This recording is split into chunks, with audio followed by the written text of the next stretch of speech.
नमस्कार, जोहार। झारखंड में आपका स्वागत। मैं राहुल ओझा आपके साथ। दिवंगत शिक्षा मंत्री जगन्नाथ महतो का आज बोकारो में अंतिम संस्कार किया जाएगा। इससे पहले दिवंगत शिक्षा मंत्री जगन्नाथ महतो का पार्थिव शरीर चेन्नई से रांची पहुंचा, जहां एयरपोर्ट पर सीएम के साथ तमाम मंत्री और विधायक मौजूद रहे। एयरपोर्ट से पार्थिव शरीर को विशेष गाड़ी में रखकर विधानसभा तक ले जाया गया, जहां विधानसभा में सीएम के साथ मंत्रियों, विधायकों और राजनेताओं ने दिवंगत शिक्षा मंत्री को अंतिम विदाई दी। विधानसभा के बाद दिवंगत मंत्री का पार्थिव शरीर जेएमएम ऑफिस में रखा गया। श्रद्धांजलि दिए जाने के बाद जगन्नाथ महतो की अंतिम यात्रा बोकारो तक जाएगी, जहां भंडारदी में राजकीय सम्मान के साथ उनका अंतिम संस्कार किया जाएगा। तो ये 3 तस्वीर, जहां एयरपोर्ट पर सबसे पहले पार्थिव शरीर पहुंचा, वहां पर श्रद्धांजलि दी गई। उसके बाद से एयरपोर्ट से विधानसभा तक पार्थिव शरीर को ले जाया गया, जहां विधानसभा में हेमंत सोरेन सहित मंत्री विधायकों ने उन्हें श्रद्धांजलि अर्पित की और उसके बाद से विधानसभा में पार्थिव शरीर को रखकर नमन किया गया। बोकारो में अंतिम संस्कार किया जाएगा।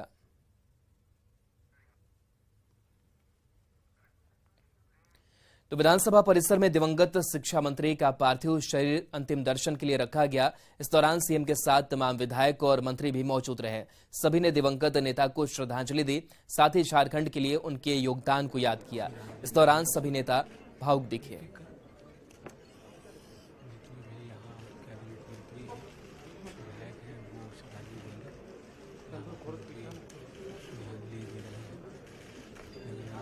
तो रांची से बोकारो तक अंतिम यात्रा निकलेगी। ये तस्वीर आपको दिखा रहे हैं, जहां हेमंत सोरेन श्रद्धांजलि अर्पित करते नजर आ रहे हैं। आलमगीर आलम की मौजूदगी है और तमाम बड़े नेताओं ने श्रद्धांजलि अर्पित की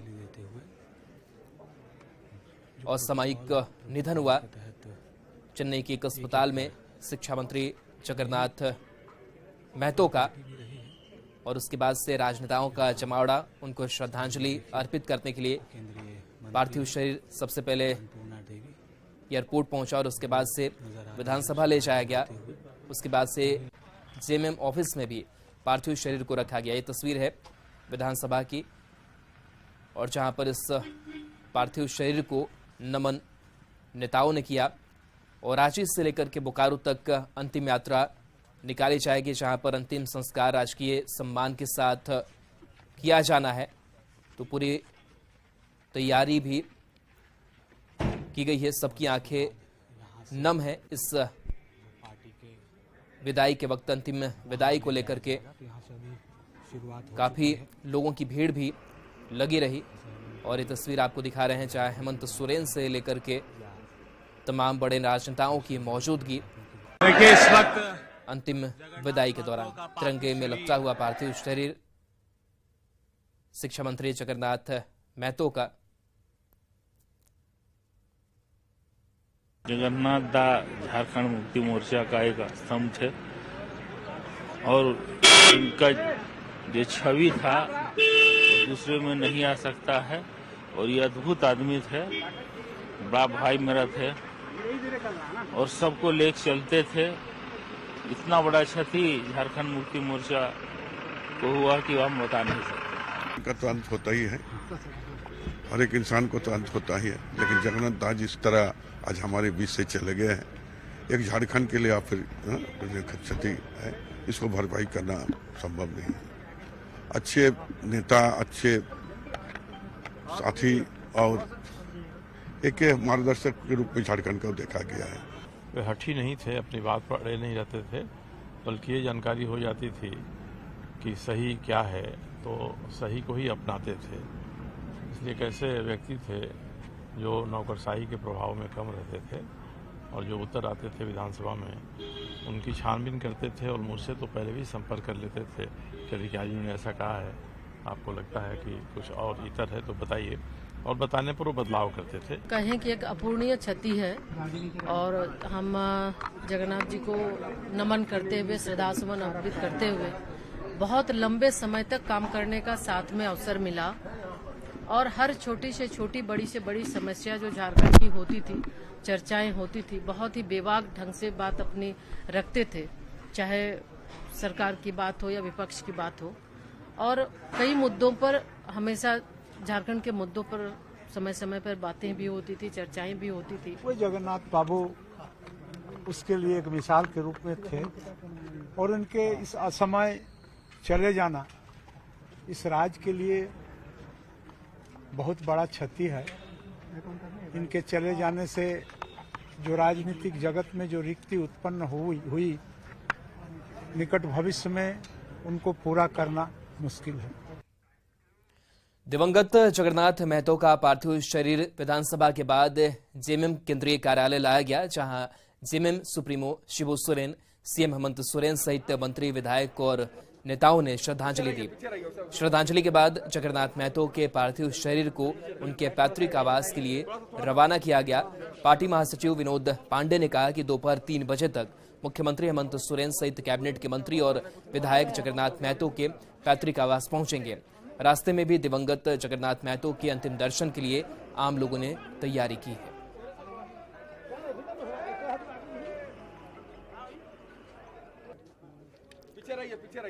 तो पैतृक आवास के लिए रवाना किया गया है। बहरहाल ये तस्वीर हम आपको दिखा रहे हैं जेएमएम ऑफिस की, जहां पर शिबू सोरेन ने श्रद्धांजलि अर्पित की है जगन्नाथ महतो को। ये तस्वीर जब जेएमएम ऑफिस पहुंचा पार्थिव शरीर जगन्नाथ महतो का, इस दौरान हेमंत सोरेन के साथ जेएमएम के भी नेता मौजूद रहे। जो जहां पर पहुंच पा रहे हैं, जैसे बहुत लोग पार्टी कार्यालय में पहुंचे, बहुत लोग रास्ते में खड़े हैं, बहुत लोग इनके पैतृक आवास पे हैं, तो यहाँ से पार्थिव शरीर सीधे इनके पैतृक आवास पर जाएगा और वहाँ भी लोगों के दर्शन के लिए इनके पार्थिव शरीर को रखा जाएगा। और पार्टी के माननीय मुख्यमंत्री और सभी मंत्री, विधायक, पार्टी के सभी स्तर के कार्यकर्ता उनके पैतृक आवास पहुंचेंगे और उनके अंतिम दर्शन करके उनके अंत्येष्टि में वो शामिल होंगे। चलिए बढ़ेंगे आगे। खबर गढ़वा से, जहां रंका थाना क्षेत्र के दौनादाग के पास NH 343 सड़क पर खड़े ट्रक में अचानक आग लगने से अफरा तफरी का माहौल हो गया। ट्रक ड्राइवर जब तक कुछ समझ पाते तब तक पूरे ट्रक में आग लग गई। गनीमत रही कि ड्राइवर और खलासी बाल बाल बच गए। आग लगने की इस घटना का वीडियो सोशल मीडिया पर जमकर वायरल हो रहा है। घटना के बाद मौके पर दमकल की गाड़ी पहुंची, तब तक आग पर काबू पाया जा सका। ट्रक पर मुर्गी का दाना लोड था जो छत्तीसगढ़ से गढ़वा की ओर आ रहा था। ट्रक चालक ट्रक को होटल पर खड़ा कर खाने की तैयारी कर रहा था और इसी दौरान ट्रक में आग लग गई। तस्वीर देखिए किस तरीके से ट्रक का बीच सड़क पर धू धू कर जलता हुआ नजर आ रहा है। बताया जा रहा है कि इस ट्रक पर मुर्गी का दाना लोड था जो छत्तीसगढ़ से गढ़वा के लिए यह ट्रक आ रहा था। और देखिए आग बुझाने की कोशिश भी लगातार की जाती रही। काफी मशक्कत के बाद से आग बुझाई जा सकी। हालांकि ट्रक तब तक पूरी तरीके से जलकर खाक हो चुका था। तो देखते ही देखते ये ट्रक खाक हुआ है। ड्राइवर और खलासी इस घटना में बाल बाल बचे हैं। सोशल मीडिया पर यह वीडियो काफी तेजी से वायरल भी हो रहा है। फायर ब्रिगेड की टीम पहुंची मौके पर। कड़ी मशक्कत के बाद से आग पर काबू पाया जा सका, लेकिन गनीमत रही कि ट्रक के ड्राइवर और खलासी बाल बाल इस घटना में बचे हैं।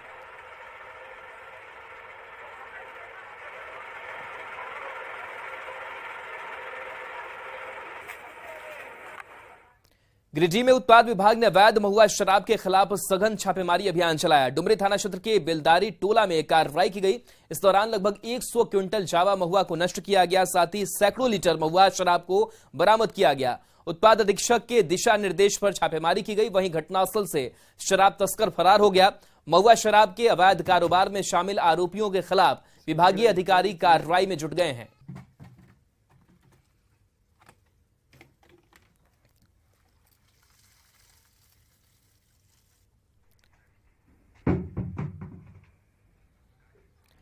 कुड़मी समाज को अनुसूचित जनजाति में शामिल करने की मांग को लेकर जारी आंदोलन का चौथा दिन है। बिहार, बंगाल और ओडिशा के विभिन्न जिले से आए हुए कुड़मी समाज के लोग खेमाशुली में जुटे हैं।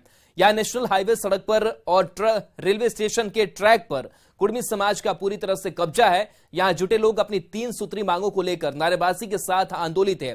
दोपहर के बाद से उनका आंदोलन जोर पकड़ता है और जैसे जैसे शाम होती है वैसे वैसे कुड़मी समाज के लोगों की भीड़ बढ़ने लगती है। देर रात तक कुड़मी समाज के लोग सांस्कृतिक कार्यक्रम की प्रस्तुति सड़क पर ही देते हैं, जिसमें शामिल लोग सड़क पर ही नाचते गाते हैं। इस दौरान समाज के नेता उन्हें संबोधित भी करते हैं। खेमाशुली हाईवे का जायजा लिया संवाददाता प्रबंचन कुमार ने।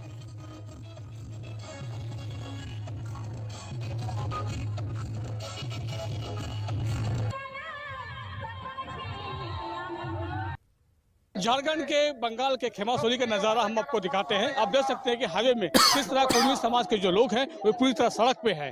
आप देख सकते हैं कि यह खेमासोली रेलवे स्टेशन है और ठीक स्टेशन के सामने ही यहाँ पर हाईवे है और हाईवे पर हजारों की यहाँ पर आपको भीड़ देखने को मिलेगी। ये कुर्मी समाज के जो लोग हैं अपनी मांगों को लेकर यह लगातार 3 दिन से आंदोलन कर रहे हैं और जैसे ही यहाँ दोपहर के बाद दूर दराज से जो कुर्मी यहाँ पर जो इस आंदोलन को जो समर्थन देने आते हैं वो भारी संख्या में यहाँ पर सड़क पर यहाँ पर उपस्थित होकर वो सांस्कृतिक कार्यक्रम करते हैं, वे नाराबाजी करते हैं और देख सकते हैं कि एक तरफ आपका यहाँ पर लोग जो है नाच रहे हैं, गा रहे हैं, अपने आंदोलन को समर्थन देते हुए सरकार से मांग कर रहे हैं। और इसके साथ साथ ही यहाँ पर मंच भी आप देख सकते हैं कि किस तरह यहाँ पर मंच बनाए गए हैं और मंच पर यहाँ पर जो कुर्मी समाज के जो वरीय जो नेता है वे संबोधित कर रहे हैं लोगों को और एकजुटता के लिए वे अपील कर रहे हैं। और आज भी यहाँ पर इसी सड़कों पर आपको काफी भारी भीड़ देखने को मिल रही है।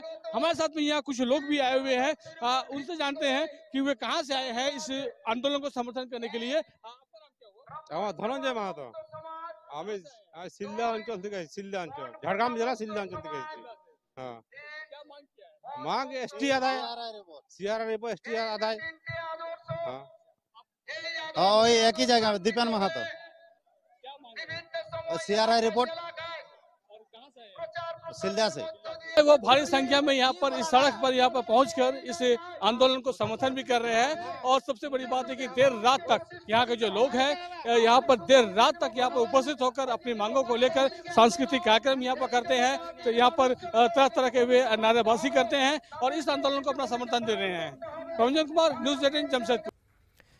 गिरिडीह में गावा प्रखंड मुख्यालय से महज 100 मीटर की दूरी पर गुंडागर्दी का नजारा देखने को मिला। यहां प्रखंड मुख्यालय के बिरनी पंचायत से आए 3 युवक किसी बात को लेकर नशे में धुत प्रखंड मुख्यालय के ही 8-10 युवक ने लाठी डंडे से जमकर पिटाई कर दी। यहां तक कि तीनों युवक बस में चढ़कर जान बचाकर भागना चाह रहे थे, लेकिन इन लोगों ने सभी को बस से खींचकर मारपीट की। घटना की जानकारी मिलते ही गावा थाना पुलिस मौके पर पहुंची और 2 आरोपियों को कब्जे में लेकर पूछताछ में जुटी है। सोशल मीडिया में मारपीट का ये वीडियो तेजी से वायरल हो रहा है। हालांकि न्यूज़ 18 इस वायरल वीडियो की पुष्टि नहीं करता है।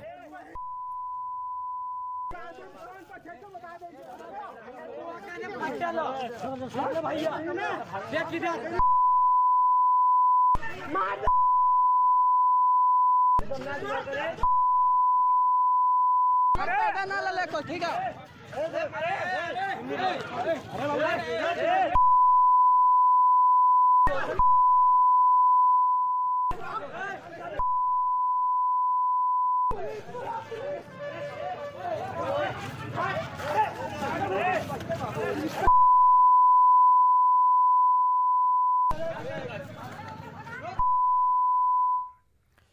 खबर दुमका से, जहां अपनी ही जमीन को दबंगों के कब्जे से मुक्त कराने के लिए पति पत्नी आमरण अनशन पर बैठ गए हैं। संतोष भदौरिया और उनकी पत्नी वार्ड पार्षद सीमा गिलानपाड़ा के मंदिर परिसर में आमरण अनशन पर बैठे हैं। उनका आरोप है कि 1990 में उनके दादा को रैयत सुधीर चंद्र खान ने दानपत्र के माध्यम से जमीन दान में दी थी, लेकिन मार्च 2021 में रैयत के बेटे ने दबंगई दिखाते हुए उनका घर ध्वस्त कर दिया, साथ ही लूटपाट और मारपीट भी की। पीड़ित दंपति ने कहा कि जब तक प्रशासन कार्रवाई नहीं करता है तब तक उनका आमरण अनशन जारी रहेगा। जो है जबरदस्ती जो है मेरे घर को, मेरे वेल्डिंग की दुकान को तोड़ फोड़ कर जबरन कब्जा करने का प्रयास कर रहा है। हम लोग रिक्वेस्ट किए, मेरे पापा भी रिक्वेस्ट किए, 80 साल के बुजुर्ग हैं और विकलांग भी हैं, वो भी गए, उनके साथ